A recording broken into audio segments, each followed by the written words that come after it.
Hello! In this video I will show you how to set up VPN on OPPO A5x.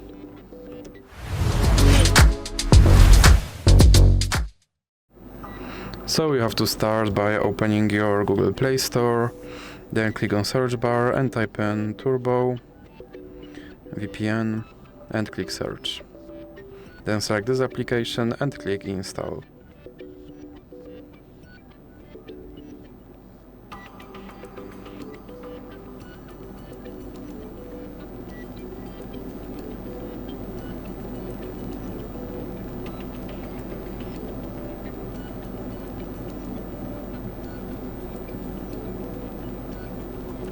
And now you can click open,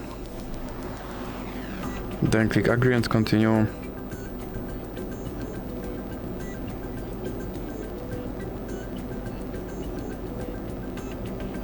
And now you can close this ad,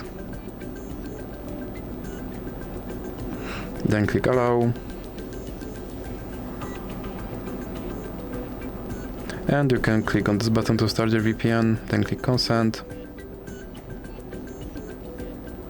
and click allow. And as you can see, now you can close this ad, and my VPN is connected to Canada. So that's it for this video. If you liked it, please remember to leave like and subscribe.